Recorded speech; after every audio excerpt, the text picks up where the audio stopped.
오순절이 되어 제자들이 한 곳에 모두 모였습니다. 그때 갑자기 하늘에서 세찬 바람소리 같은 것이 나더니 사람들이 앉아있던 집안을 가득 채웠습니다. 그리고 혀처럼 생긴 불꽃이 사람들 눈앞에 나타났습니다. 그 불꽃은 여러 갈래로 갈라져 그곳에 모인 한 사람 한 사람 위에 머물렀습니다.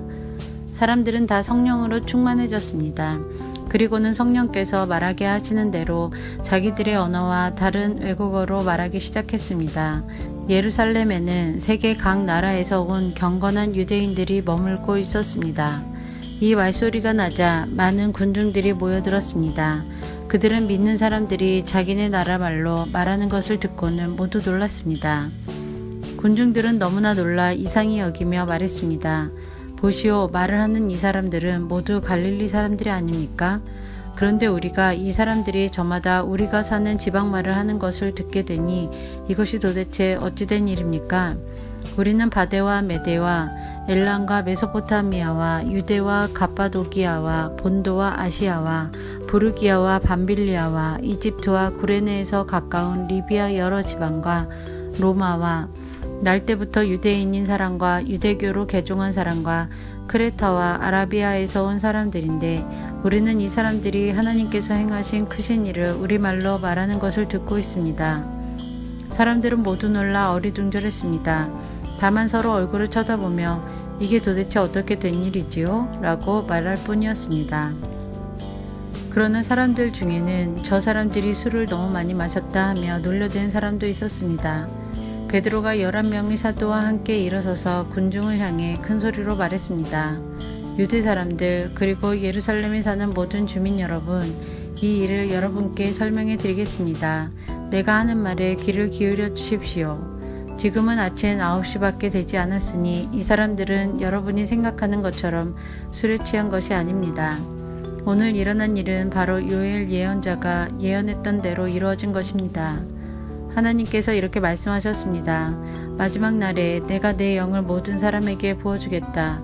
너희의 아들과 딸들은 예언할 것이요 너희의 젊은이들은 환상을 볼 것이요 너희의 늙은이들은 꿈을 꿀 것이다. 그날에 내 남자 종들과 여자 종들에게까지 내 영을 부어주겠다. 그러면 그들은 예언할 것이다. 내가 위로 하늘에서는 기이한 일을 아래로 땅 위에서는 표적을 보여줄 것이다. 피와 불과 짙은 연기가 일 것이다. 해가 어두워지고 달이 핏빛으로 변할 것이다. 이 일이 일어난 후에 크고 영광스러운 주님의 날이 올 것이다. 그러나 누구든지 주님의 이름을 부르는 사람은 구원을 얻을 것이다. 이스라엘 백성 여러분, 이 말을 명심해서 들으십시오. 나사렛 사람 예수님은 하나님과 같은 권위를 지니신 분이셨습니다. 하나님께서 예수님을 통해 일으키신 기적과 기이한 일과 표적으로 이 사실을 여러분에게 분명히 보여주셨습니다. 그 모든 일은 여러분 가운데서 일어났으므로 여러분 모두가 잘 아실 것입니다. 이 예수님은 여러분에게 넘겨졌고 여러분은 악한 사람들의 손을 빌어 예수님을 십자가에 못 박아 죽였습니다. 이 모든 일을 하나님께서는 이전부터 알고 계셨을 뿐만 아니라 여러분이 행한 일도 하나님께서 오래전에 세워놓으신 계획대로 된 것이었습니다. 하나님께서는 예수님을 다시 살리셨습니다. 죽음의 고통에서 그분을 풀어놓으셨습니다. 그것은 죽음이 예수님을 계속 붙잡아 둘 수 없었기 때문입니다. 다윗이 예수님을 가리켜 말한 것이 있습니다. 나는 내 앞에 계신 주님을 항상 뵙습니다. 주님께서 내 오른편에 계심으로 내겐 흔들림이 없습니다. 그러므로 내 마음은 기쁨으로 내 혀는 즐거움으로 가득 차 있습니다. 내 몸도 소망 속에 살 것입니다. 주님께서는 나를 무덤에 내버려 두지 않으시며 주님의 거룩한 분을 썩지 않게 하실 것입니다. 주님께서는 내게 생명의 길을 알려주셨습니다. 주님께서는 나와 함께 계시면서 내게 기쁨을 가득 채우실 것입니다. 형제 여러분, 나는 우리 조상 다윗에 대하여 여러분에게 자신있게 말씀드릴 수 있습니다. 다윗은 죽어 땅에 묻혔으며 그의 무덤은 오늘날까지 우리 가운데 남아 있습니다. 하나님께서는 다윗에게 그의 자손 가운데 한 사람을 택하여 다윗의 보좌에 앉게 하실 것이라고 맹세하셨습니다. 다윗은 예언자여서 하나님께서 맹세로 약속하신 이 내용이 무엇을 가리키는지 잘 알고 있었습니다.